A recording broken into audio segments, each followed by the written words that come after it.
Les pirates de Vénus en 1898, alors que l'exploration spatiale commençait à captiver l'imagination du monde, une expédition audacieuse fut lancée par un groupe de pirates célèbres, dirigé par le capitaine Alexandre de Rochefort.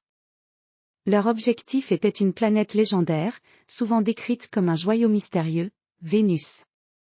Le capitaine de Rochefort était un homme au visage marqué par des années de bataille et d'aventure. Sa barbe fournie et ses yeux perçants trahissaient une détermination farouche. Son navire, le Corsaire des Étoiles, était un chef-d'œuvre de l'ingénierie spatiale, doté de voiles métalliques scintillantes et de canons conçus pour résister aux conditions extrêmes de l'espace. L'équipage, composé de marins endurcis et de scientifiques aventuriers, se préparait pour cette expédition unique. Ils avaient passé des mois à élaborer des plans pour atteindre Vénus, en utilisant une technologie révolutionnaire. Les ingénieurs avaient installé des moteurs à propulsion ionique, capables de propulser le vaisseau à travers les vastes distances interplanétaires. Le voyage vers Vénus fut spectaculaire. En quittant la Terre, les pirates traversèrent les ceintures d'astéroïdes, leurs vaisseaux scintillant sous la lumière des étoiles. Le Corsaire des Étoiles fendait l'espace avec grâce, ses moteurs produisant un bourdonnement harmonieux alors qu'il se dirigeait vers son objectif. Les marins, éblouis par les vues grandioses de l'espace, ne pouvaient qu'imaginer les merveilles qui les attendaient. Après un périple de plusieurs semaines, Vénus apparut enfin à l'horizon, enveloppée dans une épaisse couche de nuages bruns et orangés. La planète, souvent décrite comme une émeraude flamboyante, brillait d'une lueur mystérieuse à travers son atmosphère dense. Le Corsaire des Étoiles se dirigea vers une zone de faible densité atmosphérique pour amorcer son atterrissage. L'atterrissage fut délicat. Le vaisseau s'immobilisa dans une plaine couverte d'une végétation étrange et phosphorescente. Les pirates descendirent, ébahis par le spectacle qui se déployait devant eux, des plantes aux formes étranges, des champs de cristaux brillants et des montagnes aux couleurs éclatantes.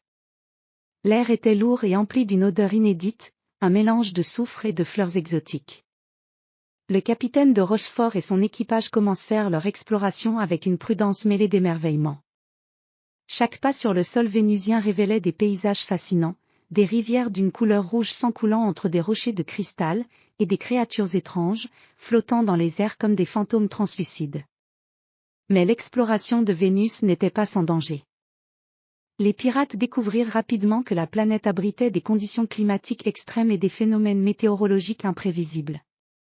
Des tempêtes électriques, accompagnées de vents violents et de pluies acides, déferlaient sur le paysage, mettant à l'épreuve la résistance du vaisseau et des équipements.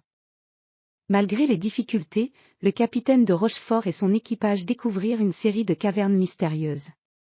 Ces grottes, bordées de cristaux scintillants et de minéraux inconnus, contenaient des trésors inattendus, des artefacts anciens, apparemment laissés par une civilisation extraterrestre disparue. Les pirates, fascinés par ces découvertes, commencèrent à remplir leurs sacs de ces richesses.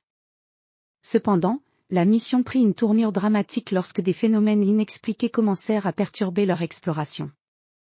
Des ombres se mouvaient dans les recoins des cavernes, et des bruits étranges résonnaient dans l'obscurité. L'équipage, inquiet mais déterminé, chercha à comprendre la source de ces perturbations. Ils découvrirent bientôt que ces phénomènes étaient le résultat de mécanismes de défense laissés par les anciens habitants de la planète. Le capitaine de Rochefort, usant de toute son astuce, réussit à désactiver ces pièges et à sécuriser les trésors. En quittant Vénus, le Corsaire des Étoiles était chargé de précieuses découvertes, et les pirates, bien que fatigués et éprouvés, étaient ravis de leur succès. De retour sur Terre, les récits des aventures de l'équipage du capitaine de Rochefort capturèrent l'imagination du public.